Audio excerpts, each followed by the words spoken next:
چشمہ لگا کر نماز پڑھ سکتے ہیں یا نہیں؟ تو یاد رہے کہ اصل جو حکم ہے وہ یہ ہے کہ سجدے کے اندر پیشانی اور ناک کی جو یہ سخت ہڈی ہے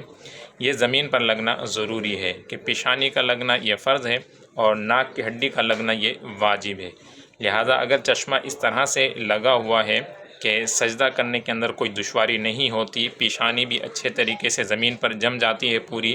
اور اسی طرح سے ناک بھی مکمل جو اس کی سخت ہڈی ہے یہ زمین پر لگ جاتی ہے، تو پھر ایسی صورت میں اگر چشمہ لگا کر نماز پڑھتے ہیں تو اس میں کوئی حرج نہیں ہے، نماز ہو جائے گی۔ البتہ اگر چشمہ ایسا ہے کہ جس کی وجہ سے صرف پیشانی تو لگتی ہے لیکن یہ ناک کی ہڈی نہیں لگ سکتی، تو پھر ایسی صورت میں چشمہ لگانے کی اجازت نہیں ہوگی، کہ پھر جو ناک کی ہڈی یہ لگانا واجب ہے تو واجب کا ترک ہو جائے گا، اور اگر جان بوجھ کر اس طرح سے کریں گے تو پھر تو نماز واجب الاعادہ ہوگی۔ لہٰذا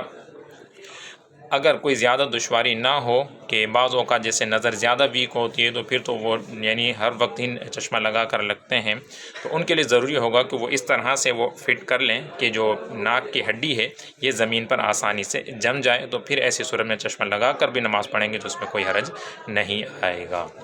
دوسرا سوال ہے کہ الٹے ہاتھ سے تسبیح پڑھنا، الٹے ہاتھ پر بعض اوقات دانے گنتے ہیں اور اسی طرح سے تسبیح وغیرہ ہو دانے والی تو وہ بھی الٹے ہاتھ میں لیتے ہیں، تو یہ شرعاً جائز ہے یا نہیں؟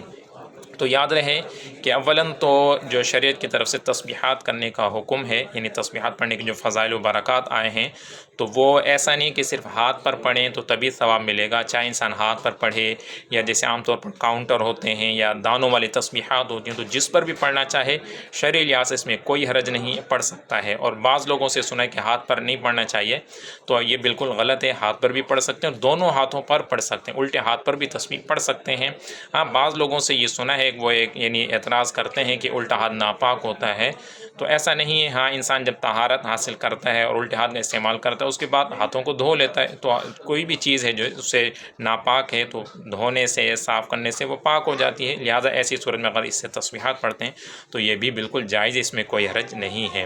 اور اگر ایسا ہو کہ دھونے سے بھی ناپاک ہی رہتا ہو تو معاذ اللہ، تو پھر تو انسان جب نماز پڑھے گا تو اس وقت بھی تو اس کا جو الٹا ہاتھ ہے وہ اس کے ساتھ ہوتا ہے، حالانکہ نماز میں حکم ہے کہ اس کا پورا جسم، لباس اور جس جگہ نماز پڑھ رہے ہیں وہ نجاست سے، ناپاکی سے پاک ہونا چاہیے، تو اس دوران اس کا ہاتھ بھی ہوتا ہے، تو اگر وہ ناپاک ہی رہتا ہے تو پھر تو نماز ہی نہیں ہوگی اس کی، تو یہ بالکل غلط ہے۔ اس سے تسبیحات بھی پڑھ سکتے ہیں، قرآن پاک کو چھو بھی سکتے ہیں، تو اس میں کوئی حرج نہیں ہے۔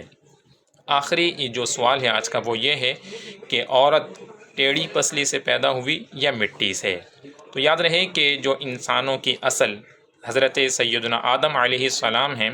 وہ مٹی سے پیدا ہوئے، تو اس لحاظ سے کہ تمام انسانوں کی جو اصل ہیں یعنی حضرت آدم علیہ السلام تو وہ مٹی سے پیدا ہوئے، تو اس لحاظ سے تو کہہ سکتے ہیں کہ تمام مرد و عورت یہ مٹی سے پیدا ہوئے، یعنی مٹی سے ان کی بناوٹ ہے۔ لیکن چونکہ حضرت حوا رضی اللہ تعالی عنہا کی جو تخلیق ہوئی وہ حضرت آدم علیہ السلام کی پسلی سے ہوئی، تو اس لحاظ سے عورت کو کہا جاتا ہے کہ یہ پسلی سے پیدا ہوئی۔